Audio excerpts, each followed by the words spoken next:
Yo, Brian Sapph back again with another Talk and Play. Now, if you're new to the channel, first of all, I appreciate you for being here. I'll appreciate you even more once you hit that subscribe button and keep tuning in to these Talk and Plays. Thank you so much for that. If you're returning to the channel, I appreciate you even more. You already know what the fuck the vibes is, though. We doing a Talk and Play. That's where I talk about something while I play video games. Today's talk, The Falcon and the Winter Soldier, episode 1. I told y'all on my 2021 TV wish list that I was excited for this fucking series. It finally dropped. I gave y'all some time to watch it. I ain't want to spoil shit. Episode 2 about to drop in what, 2 days or something. It's coming soon. It's coming this upcoming Friday. So I'm ready. Let's talk about episode 1. The play, Road Company. Y'all seen me play this before in another video. It's a team shooter 4v4. This particular mode is called Strikeout, which is basically the first team to lose all of their respawn lives will lose the match. Simple. Let's go ahead and get into it. Before we really dive into Falcon and Winter Soldier, though, I really want to take a pause, right, and discuss WandaVision, or at least give it its flowers, because that shit was fucking amazing. WandaVision was an amazing show from start to finish. All of the callbacks to early 70s, 80s, 90s, 2000s TV shows, all of the lore and the comic book storylines that they included. We got to see Wanda deal with the trauma and the stress and the heartbreak of losing, Vision and all that. We got to see Vision come to, the understanding that he's dead and kind of pass his memories on to another Vision. I don't want to spoil it just in case y'all being slow and haven't caught up, but it was a fantastic show, and it's literally one of the main seeds that is going to grow into the MCU phase 4. It's the Iron Man of MCU phase 4. Everything, not everything, but 60% of what's gonna happen in the MCU for the next 2 or 3 years is going to be a direct reflection of the events from WandaVision. Beautifully done. Everything about it, action, storytelling, pacing, character introductions, all of it was fucking phenomenal. And I really should have made a recap video or a review about this shit.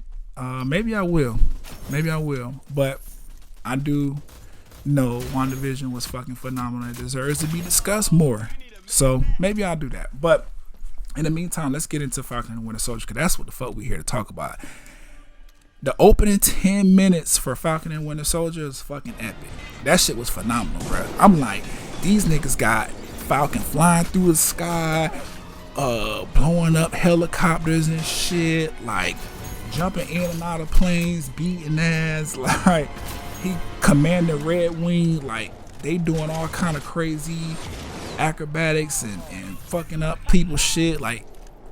Beautiful, phenomenal opening scene. That shit had me hooked the entire episode. I just really wanted to see more flight from the Falcon. It really felt good to see that nigga flying through the air again.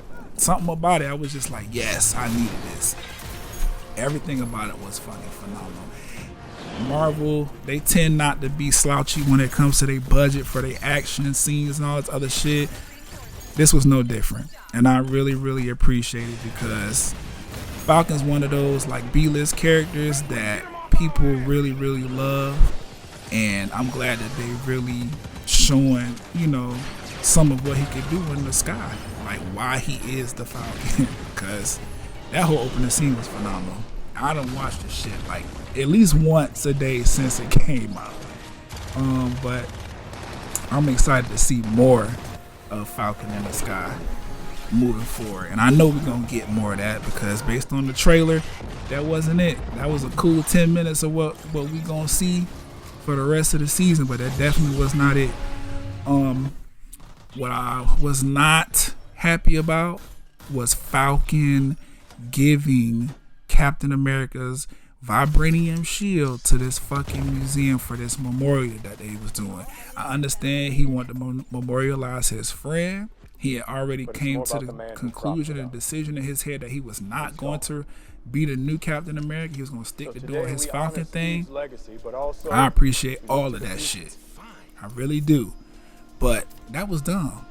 We saw Black Panther. We saw Killmonger and Claw literally team up to steal this fucking vibranium shield from a museum. Not the shield, a vibranium face mask. They stole from this museum from the white lady who didn't know what the fuck it was.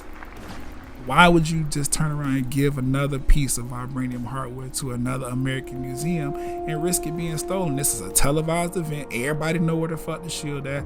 It was dumb to me. I didn't appreciate that. But it came back to bite him in the ass later at the end of the episode. I'll talk about that when we get there. Because I really feel like that shield should either be at a Shield's headquarters somewhere. If nobody from Avengers or Shield is going to use that shield, it needs to be at a Shield headquarters or it need to be back in Wakanda. That's how I feel. But like I said, bit him in the ass later. We'll talk about that later. What I found interesting about the character development, I don't know why I can't talk right now. What I found interesting about the character development was how they chose to address Bucky being brainwashed, you know what I'm saying? Or the Winter Soldier, I should say. Being brainwashed by Hydra for all that time and all the killing and stuff he had to do. That shit was crazy. And it made me realize, like, damn, you know what? If I was a super soldier or whatever, I probably still would be dealing with the trauma of being brainwashed and killing people too. So I probably would seek out some therapy in the same way that Bucky did. So it was nice to see that. I know real soldiers and real, veterans, they really do go through that kind of PTSD and trauma that Bucky is trying to work through from all the killing and stuff he had to do and being brainwashed for X amount of years. Like, that shit is crazy. So I appreciate them giving that, side of his backstory, like, light by portraying it on screen in the series, because it's needed. Like, that's a conversation that people try to shy away from, but it's needed. And I like the way that they're tackling it with Bucky and the Falcon and the Winter Soldier. We didn't get to see him fight very much, but I'm pretty sure we're gonna see him throw that vibranium fist pretty damn soon. Another part of backstory that was interesting to me was Falcon's. Now he goes home and we find out, his family's struggling financially. He was one of the people that was blipped and had been gone for the last 5 years, just now returning. We all know Thanos snap, half the universe disappeared. Falcon was included in that. We find him struggling with his family to keep their, I guess they have a shipping company or a boating company. I don't know what the fuck the business is. They ain't really specify like that, but they struggling. He's like, let me help you. Let's go to the bank, get a loan or whatever. Of course, the bank like, nah, these two niggas, nah.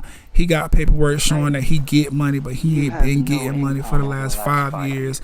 Yeah, I understand it's because of that whole blip shit or whatever, but we don't trust you niggas, so the answer is no. I didn't like that because it just didn't make sense to me. Like, damn, he's a superhero, obviously, because you was taking selfies with him, so why you just couldn't give him money? But it is what it is. I appreciate Marvel writing in the black experience for a black character into that, because it's real. Even though that's fucked up, and I didn't appreciate them turning him down for the loan, that's relatable for black people. That's shit that we go through, just trying to financially secure our futures with the assistance of big banks. So yeah, I'm looking forward to see how that part of the story turn around, because I'm like, okay, somebody gonna help his family. If it won't be this one bank, cool, but we'll see. And I want to see the black man get done right. But closing out, we saw the government give this fake ass, funny looking ass Captain America not only Captain America's suit, but his fucking vibranium shield. I really hope Sam wasn't dumb enough to turn over the actual shit. I hope it was some kind of replica that they made to be a, like, quote unquote symbol or whatever. We'll find out in later episodes of the series, but yeah, the government trying to pass off this new funny looking fake ass Captain America. Like, he looked funny. You see his face, you know what I'm talking about. And that was a direct result of Sam turning over the shield.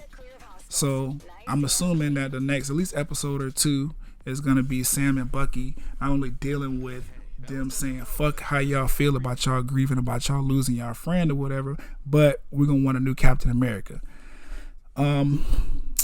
Overall though, I love the first episode. I'm ready for episode 2. As you can see, we got a victory in the match. So I'm going to go ahead and cut the video right here. I don't want to take up too much of y'all time. Get in the comments. Let me know how y'all felt about the Falcon and the Winter Soldier episode 1. Let me know about how if you're excited for the rest of the series. And I'll catch y'all on the next Talk of Play.